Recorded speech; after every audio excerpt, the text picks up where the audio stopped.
La cuestión aquí es que tiene que ver la sostenibilidad con el sector financiero. Al final, el sector financiero es un sector, una industria que no contamina, no emite CO2, no utiliza materias primas ni recursos naturales, no genera desechos, no utiliza embalajes. ¿Qué tiene que ver la sostenibilidad con el sector financiero? ¿No? Cuando yo empecé con esto, la pregunta era, no tiene nada que ver. No, esto no es cosa nuestra. Nosotros no somos una industria que contamina. Incluso tenía algún colega que me dijo, a ver, Inés, el dinero, las decisiones financieras tienen que ser asépticas, no hay que meter la política en las decisiones financieras. Así que no tuve durante mucho tiempo que predicar en el desierto, ¿no? Y ahora lo que voy a intentar es ilustrar por qué la sostenibilidad sí que tiene que ver con el sector financiero y mucho. No funciona. Sigo. Bueno, y lo voy a hacer, primer disclaimer, voy a utilizar como palabras sinónimas sostenibilidad y cambio climático, que está muy mal hacerlo, ¿vale? Porque la sostenibilidad, primero, no todo lo del medio ambiente es cambio climático, ¿sabes? El medio ambiente es mucho más que el cambio climático y la sostenibilidad es mucho más que el medio ambiente. Es también aspectos sociales y de buen gobierno.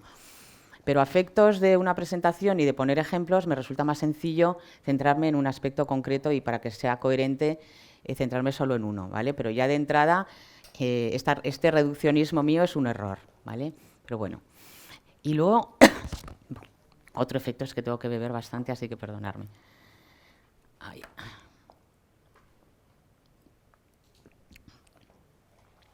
Y luego voy a intentar estructurar la presentación en tres que yo llamo, pues no sé, como dicotomías o binomios, para intentar tener una conclusión final, ¿vale? Y la primera es, cuando hablamos de finanzas sostenibles, ¿de qué hablamos? ¿Hablamos de finanzas para la sostenibilidad o de finanzas verdes? ¿Qué son finanzas sostenibles? Perdonadme, ¿eh?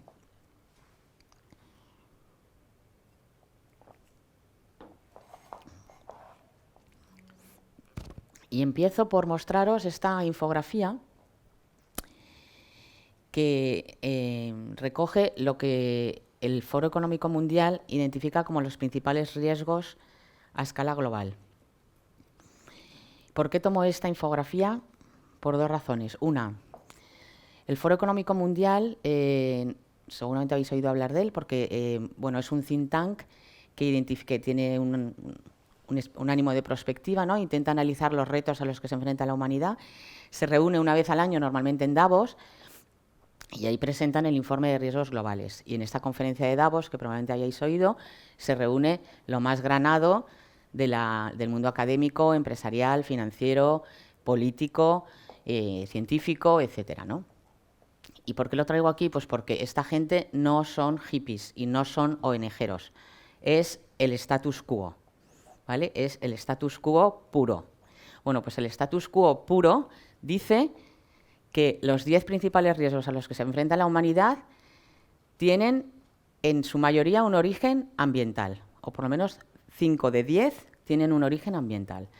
Como veis, solamente uno tiene un origen económico, ¿vale? Y esto no lo dicen ONGs, no lo dice Greenpeace, no lo dice Podemos, ¿vale? Lo dice el status quo. 5 de 10 riesgos, de los riesgos más severos a los que nos enfrentamos como humanidad, a escala global, tienen un origen ambiental. Y yo iría incluso a más, porque de los de origen social, por ejemplo, enfermedades infecciosas, tienen una dimensión ambiental también muy importante, ¿no? Bueno, cuando empezó el COVID, ¿no? Se hablaba de que el salto del murciélago al ser humano tenía que ver con la pérdida de biodiversidad y luego hay muchas enfermedades que se agravan pues, por la sequedad en el ambiente o incluso pues, lo que hablamos de la pérdida de biodiversidad, ¿no? Y livelihood crisis, que son las crisis de medios de vida, de agua o de alimentos, que es un riesgo social, pero que tiene una dimensión ambiental muy grande. Así que el medio ambiente tiene que ver con nosotros y con nuestro sistema económico, lo dice ya el status quo, ¿vale? Esto por un lado. Y por otro, que ya lo ha avanzado Loreto, la hoja de ruta que tenemos marcada como humanidad de aquí al 2030, la Agenda 2030, tiene dos principales grupos de objetivos, ¿no? Uno de ellos son los Objetivos de Desarrollo Sostenible, que todos hemos oído hablar de ellos, y los objetivos marcados por la Cumbre de París del Clima en el año 2015. Ambos se aprobaron en el 2015 y ambos compromisos tienen un reto al 2030, por eso es la Agenda 2030. En la Agenda de París, los dos objetivos principales son no alcanzar más de 1,5 grados de aumento de la temperatura respecto de la era preindustrial en 2030 y alcanzar la neutralidad carbónica en 2050. Y los ODS, pues los 17 ODS, cada uno con sus métricas y sus objetivos, ¿no? Bueno, pues para alcanzar esto hace falta movilizar recursos, hace falta movilizar mucho dinero para que como humanidad podamos cumplir la hoja de ruta y los objetivos que nos hemos marcado. Bueno, se han hecho varios cálculos, en el artículo incluyo algunas referencias, pero bueno, por ejemplo, para los ODS se calcula que hace falta movilizar el 3% del PIB global, que tampoco sé si es mucho, dado el reto al que nos enfrentamos. No me parece una cosa inasumible, pero bueno, hay que movilizarlos, ¿no? Y en el caso de los objetivos del Acuerdo de París, como ha dicho Loreto, ya la Unión Europea está movilizando muchos recursos en términos de eficiencia energética, en general fuentes de energía, infraestructuras, transporte y tal, pero no es suficiente, hay que movilizar 180.000 millones de euros adicionales cada año. Y en general a nivel mundial se calculó que del 2015 al 2030, si queremos cumplir los objetivos de París, tenemos que invertir 90 billones de dólares. Así que hace falta movilizar mucho dinero para cumplir los retos a los que nos enfrentamos. Pero, ¿es esto suficiente para que el sector financiero se involucre? O sea, para alcanzar nuestros objetivos de sostenibilidad es necesario que el sector financiero se involucre. Pero el sector financiero es un sector privado, en general, en España al menos lo es, en Europa, que su objetivo es maximizar el beneficio y no solamente se debe a sus accionistas, también se debe a sus depositantes, tiene que tener solvencia, se debe a sus empleados, tiene que tener viabilidad. Entonces, que la sostenibilidad necesite recursos financieros es suficiente razón para que el sector financiero invierta esos recursos ahí. Y esto me lleva a la segunda dicotomía y es el tema de los riesgos. Los riesgos son la materia prima del sector financiero, ¿no? Es con lo que, en realidad, el sector financiero lo que es un especialista es en riesgos, en evaluar riesgos y colocar capital para cubrir esos riesgos, ¿no? Durante mucho tiempo, todo lo que tenía que ver con la sostenibilidad, los riesgos derivados del medio ambiente o aspectos sociales o de gobernanza se llamaban riesgos extrafinancieros, incluso se llamaban riesgos no financieros. Todo lo que no tiene que ver con el balance eran riesgos extrafinancieros, frente a los riesgos financieros que eran los buenos y los que había que medir, porque el resto eran extrafinancieros, no tenían un impacto sobre la cuenta de resultados y el balance, entonces pues eran extrafinancieros. Pero empezamos a ver cada vez más que el cambio climático, y ahora me centro en el cambio climático y no en aspectos generales de la sostenibilidad, pues tiene impactos tremendos sobre nuestro modelo económico, sobre nuestro tejido productivo y sobre nuestra estructura industrial y empresarial, ¿no? Y afecta pues, a casi todos los sectores, afecta a las infraestructuras que pueden ser inundadas o arrasadas o dañadas por los efectos del cambio climático, afecta sin duda a determinadas industrias y determinados negocios que hay que discontinuar, que hay que cerrar, ¿no? Todo lo que tiene que ver con los minerales fósiles, paréntesis, crisis energética derivada de la invasión de Ucrania, pero son negocios que hay que discontinuar, ¿vale? Entonces, el que tenga dinero ahí invertido, pues que sepa que en poco tiempo no se va a poder comercializar. Afecta sin duda a la agricultura, afecta al turismo en la medida que afecta a los recursos naturales, afecta a las cadenas de suministro, al transporte fluvial, al transporte marítimo, al transporte terrestre. Cada vez más vemos que el cambio climático está teniendo un impacto brutal sobre la economía. Y me diréis, vale, pero es sobre los sectores económicos que no son el sector financiero, quitando esa noticia que he puesto ahí en la esquinita. Ya, pero es que estos son los clientes del sector financiero. Y ahí está la clave, ¿no? Puede que no afecte directamente al sector financiero, aunque también, pero es que estos son los clientes del sector financiero. Y entonces esto nos lleva a que bueno, pues, estos costes, estos daños, que al principio podían parecer anecdóticos y que cada vez vemos que forman parte ya de nuestro día a día, ya forman parte de las noticias generales. O sea, ya está, esto está aquí para quedarse. El cambio climático no es algo a futuro, es algo a presente. O sea, los efectos del cambio climático ya los estamos sufriendo. No es algo que va a suceder, vamos a dejar un peor mundo para nuestros hijos. No, no, para nosotros. O sea, no para nuestros hijos, para nosotros, ¿vale? Y entonces, y se empiezan a hacer cálculos sobre cuánto nos está costando los efectos del cambio climático, qué efecto tiene, qué coste tiene, ¿no? Entonces os he traído, bueno, esto lo he sacado del último informe anual del Banco de España, del 2022, y aquí ellos recogen unos datos de la red de bancos centrales y supervisores para enverdecer el sistema financiero, en el que calculan las pérdidas económicas mundiales que supone el cambio climático. Bueno, como veis, esto luego si tenéis la presentación lo veis o entráis en el informe, o sea, los daños son crecientes y son muy importantes, ¿no? Y ahí ellos dividen entre si mantenemos las políticas actuales, o sea, si no se hace nada, que es la línea azul, y si, digamos, conseguimos el objetivo de ser neutros en carbono en 2050, que es la naranja, o si la transición es más retrasada, ¿no? Si no lo conseguimos en 2050, sino después, ¿vale? Pero bueno, ya también el status quo reconoce que los costes sobre nuestro sistema económico y nuestro tejido productivo e industrial en general son muy significativos, ¿no?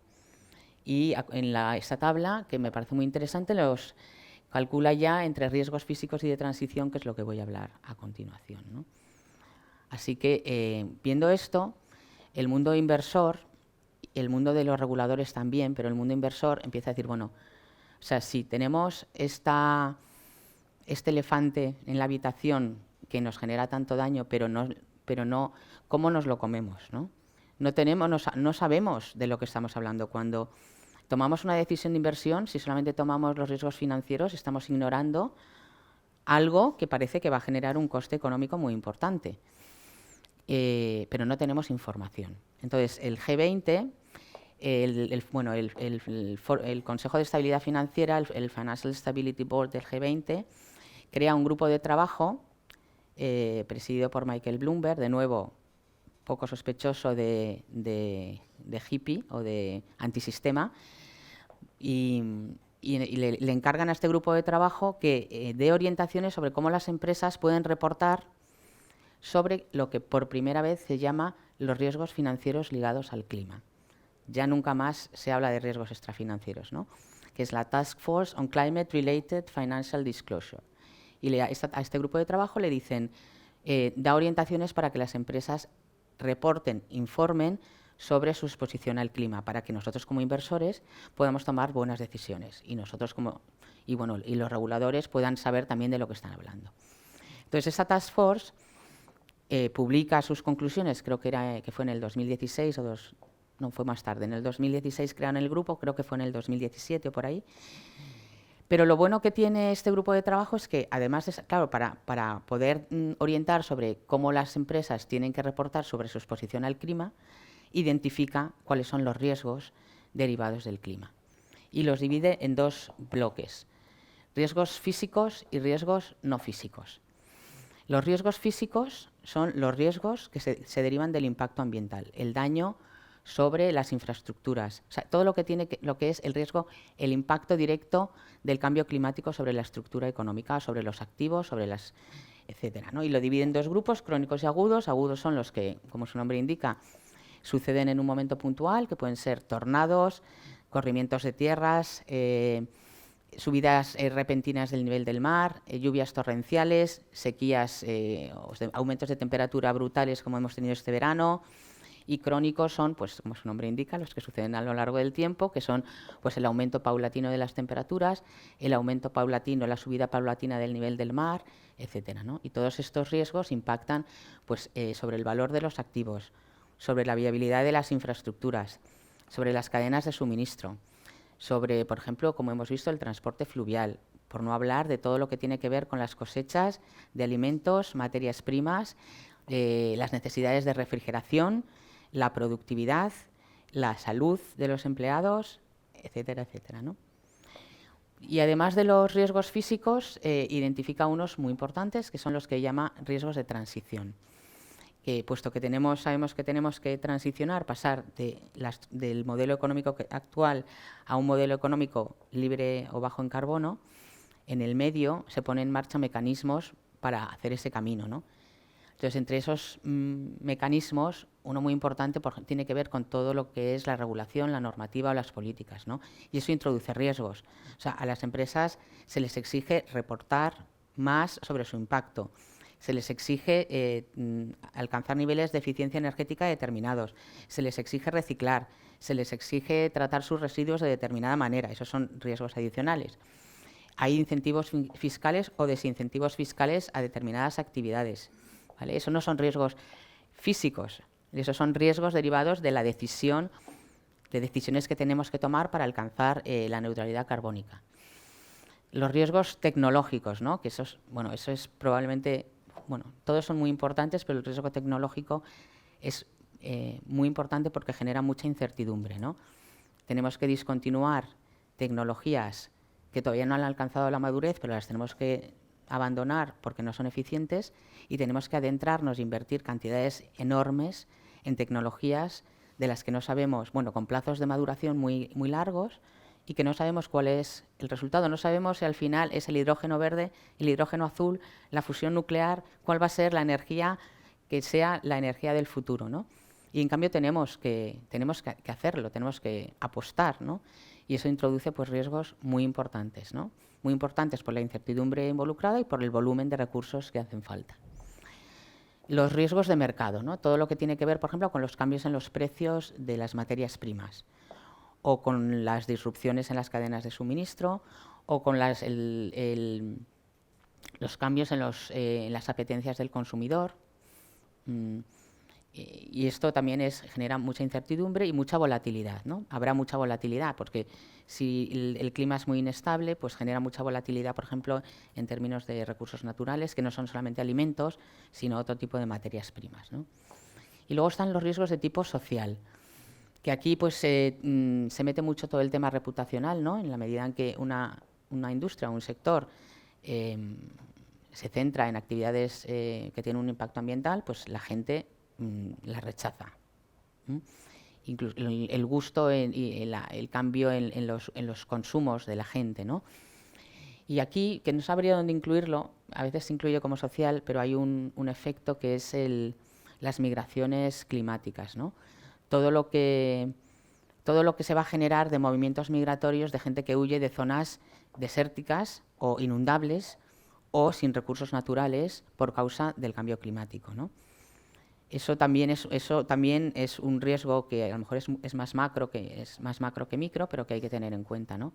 O incluso el descontento que puede generar determinadas medidas. O sea, por ejemplo, hace unos años, no sé si os acordáis, lo de los chalecos amarillos. Bueno, pues eso era una medida que desde el punto de vista ambiental, la subida del precio del diésel, no sé si os acordáis lo de los chalecos amarillos, ¿no? En Francia, ¿no? Macron decide subir los impuestos al diésel, porque es un combustible muy contaminante, y le generó una protesta masiva del sector rural francés, que tuvo que retirarla, una medida que ambientalmente era súper sensata, y la tuvo que retirar por las masivas protestas que se generaron, ¿no? Pues porque el mundo rural depende del coche. En una ciudad grande yo no tengo coche. Yo me muevo en transporte público, que es muy eficiente desde el punto de vista ambiental, pero la gente que vive en un pueblo necesita tener coche, y si le subes la gasolina, pues se te rebelan, que es lo que pasó. Entonces, también todo el cambio climático genera perdedores, y esos perdedores se rebelan, ¿vale? Y tenemos que ver lo que hacemos, los compensamos, ¿no? En fin, pero es un poco para que veáis el tipo de riesgos a los que nos enfrentamos con la transición. Entonces, lo bueno de esto, aparte de que nos identifica y nos pone nombre a los riesgos, es que ya nunca más se vuelve a hablar de riesgos extrafinancieros. ¿Por qué no? Porque estos riesgos tienen, a su vez, una repercusión sobre los riesgos financieros. O sea, los riesgos, en la columna de la derecha os he puesto los riesgos financieros, los riesgos que las entidades financieras tradicionalmente han considerado y han analizado.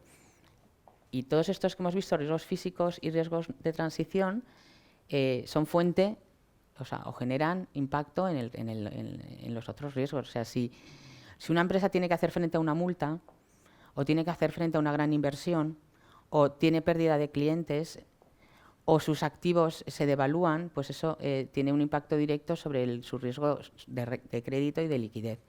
Si tiene que hacer frente a una multa por un daño ambiental, tiene un riesgo de responsabilidad claro. Los riesgos de mercado, ¿no? Lo que hemos hablado, los cambios en los precios de las materias primas, las cadenas de suministro, etcétera, ¿no? Y los riesgos operativos que además no solamente afectan a los clientes de los bancos, afectan a los propios bancos, ¿no? Donde tienes los servidores y si los tienes en zona inundable o no. Entonces, todo esto, repito, es más, los riesgos que sufre el sector financiero vienen de los riesgos que sufren sus clientes, pero al final el sector financiero lo que hace es evaluar esos riesgos y hacerlos suyos. Entonces, aunque un banco no le importen las cadenas de suministro y no le importen el daño en los activos propios porque está en una oficina en Santiago o lo que sea, y eso pues, bueno, Santiago aún es una zona baja, ¿no? Pero en una oficina bancaria en Madrid nadie le va a inundar, bueno, puede llegar Filomena, pero eso no tiene que ver con el cambio climático, entonces, pero sí le afecta a sus clientes, ¿vale? La clave está en que el sector financiero es el aparato circulatorio de la economía y si algo afecta a sus clientes les afecta directamente, ¿vale? Así que ya no hablamos de riesgos extrafinancieros, porque estos riesgos ligados al clima son riesgos financieros ligados al clima, porque tienen un impacto directo sobre el balance y la cuenta de resultados. Si no estamos de acuerdo, podemos retomarlo después. Si quería retomar aquí este gráfico, y luego si queréis lo podemos comentar, ¿no? Cómo varían los riesgos físicos y de transición, qué relación hay entre ellos.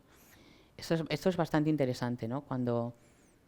Si tú no haces nada y dejas que no tomas medidas, no hay riesgos de transición, ¿vale? Si no pones en marcha, no te lo crees el cambio climático y no pasa nada, no hay ningún riesgo de transición, porque no vas a hacer medidas nuevas, no vas a tener que cambiar tu tecnología, etcétera, pero los riesgos físicos aumentan tremendamente, ¿no? Y bueno, entonces la relación entre riesgos físicos y de transición y su evolución en el tiempo a mí me parece bastante interesante de analizar, pero bueno, lo dejo ahí para luego, ¿no? Bueno.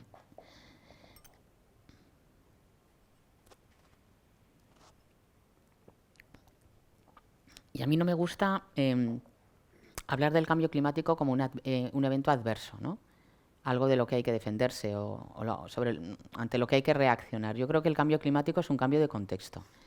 Y entonces, igual que trae riesgos, también trae oportunidades. Es un cambio de contexto al que tenemos que adaptarnos y del que tenemos que, bueno, pues aprovecharnos. Hay efectos del cambio climático que ya están aquí, ya no los vamos a evitar, por eso el cambio climático tiene un componente de adaptación, no solo de mitigación. Pero bueno, yo creo que el cambio climático es un cambio de contexto, una situación nueva de la que tenemos que sacar partido y de la que tenemos que evitar sus efectos adversos, ¿no? Y yo creo que, bueno, pues el cambio climático, a pesar de que parezca que decirlo está mal, pues genera oportunidades de negocio, igual que las ha generado la digitalización o la globalización o cualquier otro cambio de contexto, ¿no? Entonces, bueno, pues genera si necesitamos cambiar nuestros modelos energéticos para ser más eficientes, pues eso genera muchas oportunidades de negocio en términos de nuevas energías, de calibrar las energías. Por ejemplo, toda la industria que ha surgido en torno al asesoramiento o a la consultoría en torno a la eficiencia energética, ¿no? O los medidores de eficiencia energética o de mejora del consumo de agua o productos, embalajes nuevos, embalajes más reciclables, más ligeros, porque para el transporte son más eficientes en términos de CO2. Todo el mundo de la refrigeración es una oportunidad de negocio. Los diques, ¿no?, para proteger de las subidas del nivel del mar o de los corrimientos de tierra. Todo esto son oportunidades de negocio. Cátedras nuevas.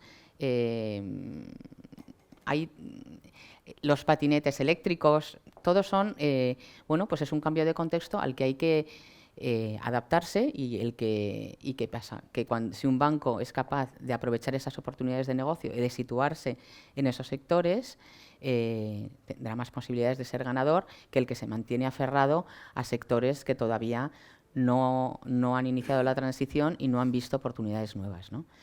En general, los sectores que son más espabilados, en general todos, que incluso el sector del automóvil, que por definición es un sector que tiene poco que hacer, que tendría poco que hacer si no evoluciona, ya se está metiendo en nuevas formas de movilidad. Todos los patinetes, bicicletas eléctricas, coches eléctricos y tal, no suelen ser empresas nuevas, suele haber siempre detrás BMW, Volkswagen, etcétera, ¿no? Incluso, por ejemplo, Repsol se define ya como una empresa de energía, que me encantaría estar en los comités que tengan de discusión para ver cómo transicionan, ¿no? Abandonando en la medida. Y seguro que lo harán bien, porque tienen gente muy buena y ya hace mucho tiempo que se están poniendo las pilas. Pero hay muchas oportunidades de negocio que hay que explorar y que para los bancos es una oportunidad de negocio. Situarse en esas industrias o adaptar sus productos financieros para este nuevo tipo de necesidades. Así que bueno, creo que el dilema riesgos extrafinancieros y financieros al menos se me ve el plumero de lo que pienso.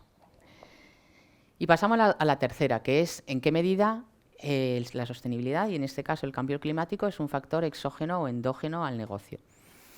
Cuando yo estudié economía en el siglo pasado, porque yo acabé la carrera en el siglo pasado, se consideraba que el medio ambiente era un bien público, o sea, se definía como el ejemplo clásico de un bien público y la contaminación el ejemplo clásico de una externalidad, que la actividad económica generaba externalidades y siempre te ponían de ejemplo la contaminación, porque en esa época nos hablaba del cambio climático, que es la mayor externalidad que ha producido el sector productivo en la historia.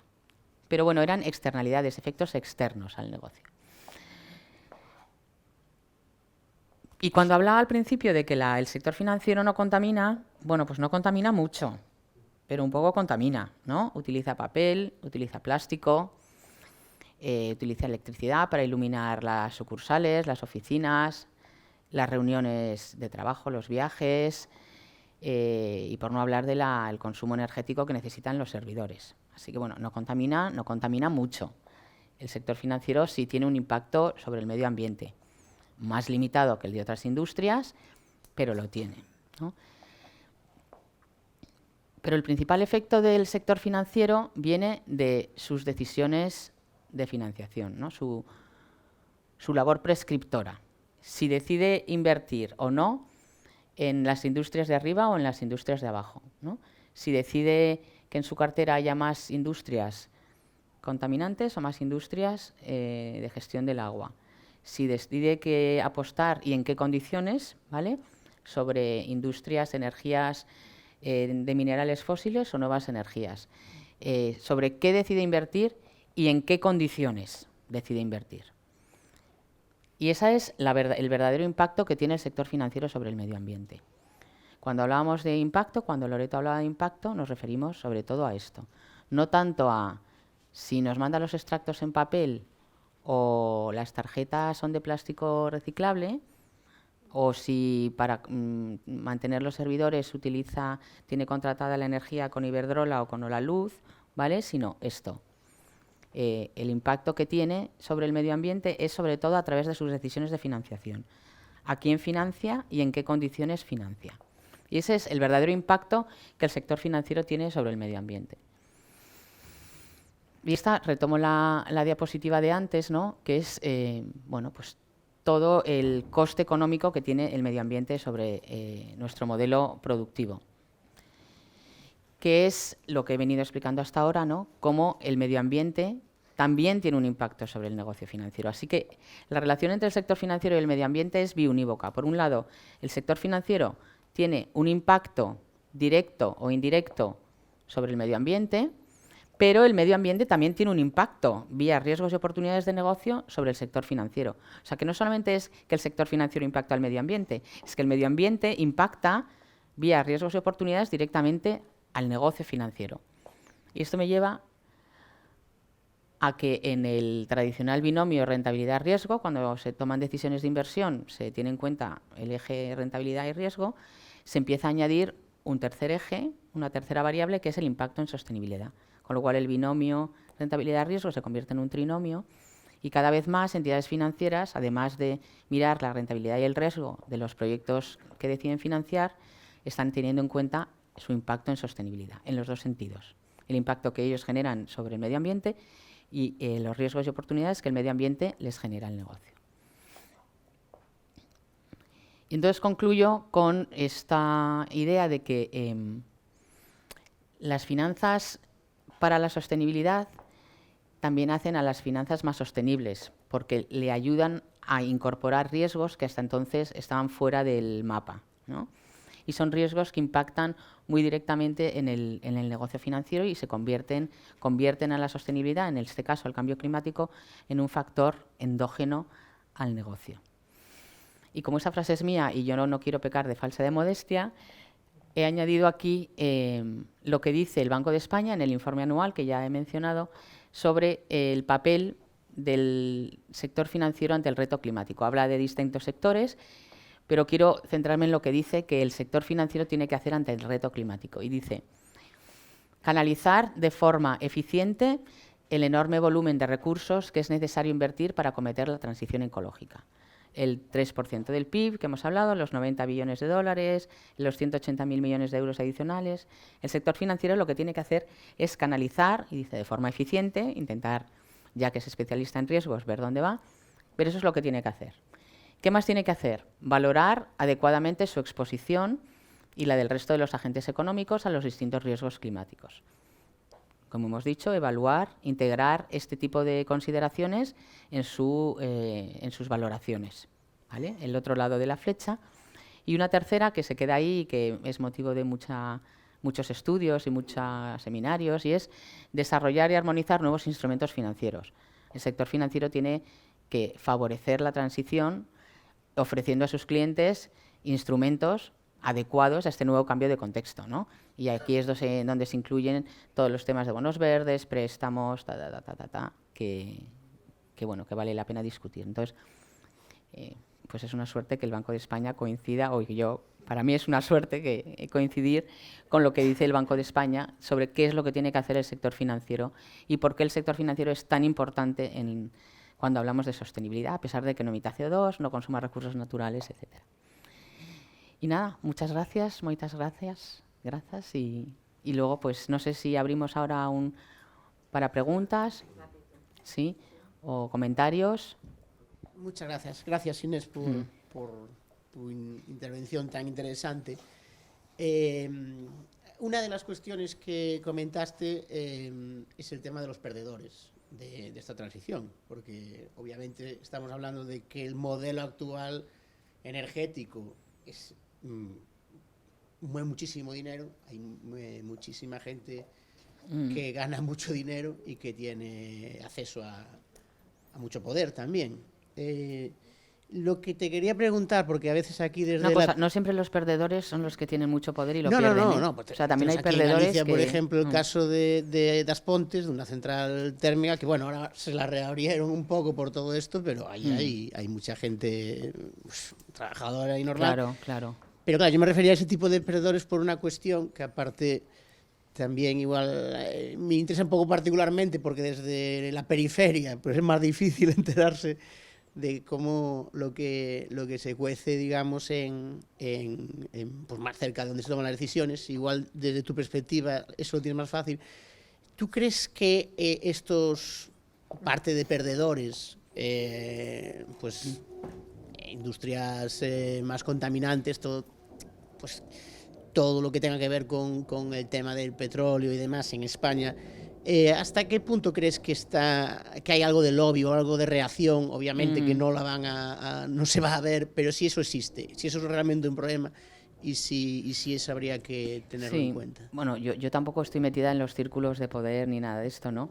Pero, a ver, siempre hay resistencias y claro, si hay mucho en juego, pues la resistencia es directamente proporcional a lo que tienes en juego. Yo lo que sí que veo es que las empresas grandes en España hay más bla bla de lo que hacen, pero hacen bastante, ¿eh? O sea, yo creo, y de hecho las empresas españolas en distintos sectores, y luego podríamos hablar de lo que queráis, pero son referentes, muchas de ellas, en su sector a nivel mundial. Los bancos, BBVA, Santander y Caixa, son referentes en todos los índices del Dow Jones Sustainability Index, salen arriba. Inditex sale arriba, Iberdrola sale arriba, Ferrovial arriba, Telefónica, Repsol. O sea, que dicen que hacen más que lo que hacen, pero que hacer comparado con sus pares, hacen. Que luego haya muchas... o sea, yo el sector energético no me quiero meter porque no lo entiendo bien y sí que creo que ahí hay mucha marejada. El sector del automóvil probablemente también, ¿no? Y yo no sé hasta qué... Y yo creo que ahí... es cierto que hay muchos informes que salen y muchos estudios, que yo no soy fiscalista, de cuánto estas industrias que deberían discontinuarse siguen recibiendo más ayudas que las que deberían recibir las industrias, o sea, que necesitan un poco de apoyo para que estas tecnologías, por ejemplo, salgan adelante. Entonces, eso no lo sé, se publican muchas cosas que seguramente que son verdad y que el Estado, el Gobierno no le mete mano. También es cierto que hay, aparte de los poderes económicos, hay mucho empleo involucrado. Entonces, eso también yo creo que da miedo. Y más en momentos de recesión económica, pues yo creo que asusta. Y luego también yo creo que los consumidores, que es lo más difícil de mover, porque somos muchos, vamos ejerciendo presión, pero no la suficiente. Al final... eso lo podemos... Es que el cambio climático exige muchas renuncias, pero también desde el punto de vista del consumidor. O sea, exige desde cosas tan chorras como que subas las escaleras en vez de coger el ascensor, que es una tontería, ¿no? Pero es que eso escalado exige que vayas en transporte público en vez de en coche, exige que consumas menos, que te compres menos ropa, que salgas menos, que viajes menos. O sea, eso para mí es un horror, ¿no? Que viajes menos, que no sé qué... ¿sabes? Cosas que son muy incómodas. Entonces, claro, pues yo creo que también en eso las empresas se acomodan y dicen, si de momento no me pinchan los zapatos, yo creo que ahí el que tendría que jugar fuerte es la administración, porque son los que tienen que velar por el interés público con un poquito de visión, no lo sé. Es que yo no estoy metida en las discusiones de los ministerios y tal, pero sí, yo creo que estoy de acuerdo contigo. Pero que perdedores, el problema es eso, que los perdedores hay mucho empleo en juego. Y, por ejemplo, una cosa como lo del cierre del Madrid Central, ¿no? O sea, esto ya aquí me lanzo. ¿Por qué Carmen ha perdido las elecciones? En parte fue por Madrid Central. Porque ¿quién no puede entrar en Madrid Central? Los que tienen coches diésel o los que tienen coches poco eficientes y que no tienen capacidad de comprarse un coche nuevo, o los que viven lejos. O sea, ahí hubo mucha resistencia. No digo que fuera por eso, y esto no debería decirlo porque no sé, o sea, que no estoy hablando de política sí o no, pero que los perdedores no fueron los que viven en el barrio de Salamanca, ni los que viven en Majadahonda, ¿vale? Los perdedores de Madrid Central eran los que tenían un coche con 15 años y que ya no dejan entrar en el centro de Madrid en coche. Entonces, sabes que eso generaba muchos... Lo iba a decir otra cosa que no me acuerdo, que venía a cuento de esto, pero no me acuerdo ya. Y bueno, y que reconvertir determinadas industrias es muy complicado. O sea, yo creo que hay industrias que tienen una gestión sostenible, pero que intrínsecamente su modelo de negocio no lo es. O sea, la industria del automóvil, del coche individual, es insostenible, por mucho que me lo hagan con material reciclado, de no sé qué, de no sé qué. Es que no puede ser que cada persona tenga un coche. Es que eso va en contra de donde queremos llegar. Y en cambio sigue habiendo planes para que te cambies de coche. En vez de, no, para que no tengas coche, no, pues el plan Renove, el plan no sé qué, pero vamos a ver, ¿de qué estamos hablando? Si estamos hablando de que no deberíamos ir en transporte individual. Pero no, para que estos que tienen los coches de 15 años que no pueden entrar en Madrid Central, le doy una ayuda para que cambien de coche, para que tengan otro coche, para que cada familia tenga 2 coches. ¿Sabes? Es que, ¿sabes? Hay veces que no lo entiendo, o sea... Y esas industrias son o cambian mucho, bueno, ya no me extiendo más porque es que se me ocurren otras, o sea, Inditex, que soy fan de Inditex, pero es que la fast fashion es insostenible. O sea, el que cada mes nos compremos algo, por mucho que sea de algodón reciclado, hecho aquí al lado de casa y tal, no es sostenible. O sea, la mayor sostenibilidad es no o sea, el vestido más sostenible es el que no lo tienes que fabricar. Entonces, la fast fashion, lo hagan fenomenal, como lo hace Inditex, o lo hagan fatal, como lo hacen otros, da igual, ese modelo no es sostenible. O sea, yo no puedo tener... bueno, yo, que soy súper comprona, pero los chicos jóvenes, bueno, y ahora ya no tanto, pero claro, una camiseta de Primark a 3 euros, se la compran y a la semana siguiente otra camiseta de Primark a 3 euros, pues es que eso es insostenible por mucho algodón orgánico que lleve. Bueno, es que yo, perdonad, Es una transformación claro. cultural y de cultura. Sí.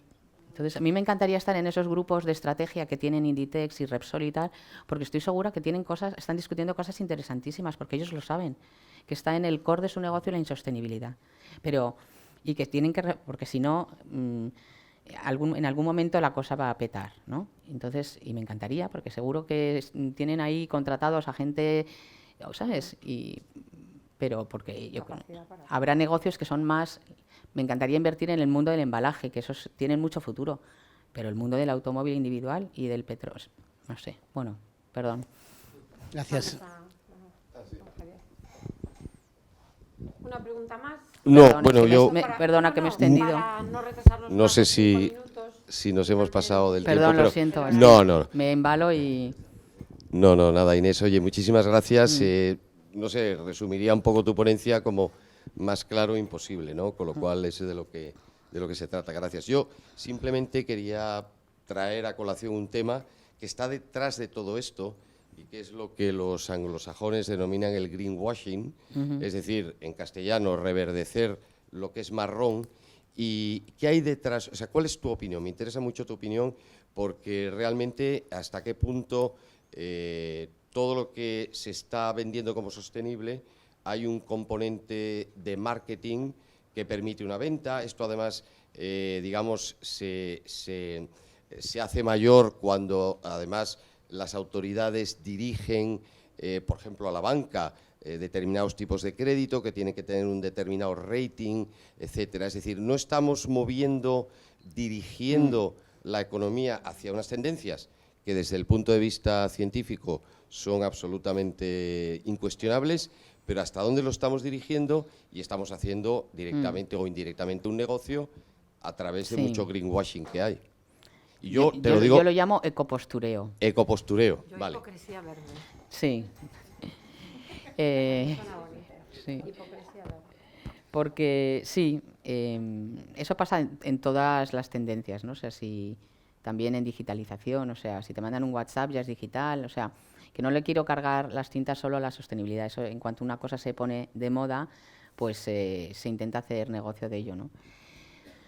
Hay muchísimo greenwashing, pero yo creo que tampoco debemos ignorar que dos cosas. Una, que esto no es fácil, ¿vale? Que no es fácil, la transición es muy, muy difícil. Entonces, tampoco, si las empresas no lo hacen, es que tiene muchas aristas y, bueno, yo soy siempre un poco más tolerante con eso. Eso no quiere decir que sea aceptable, ¿no? Pero bueno.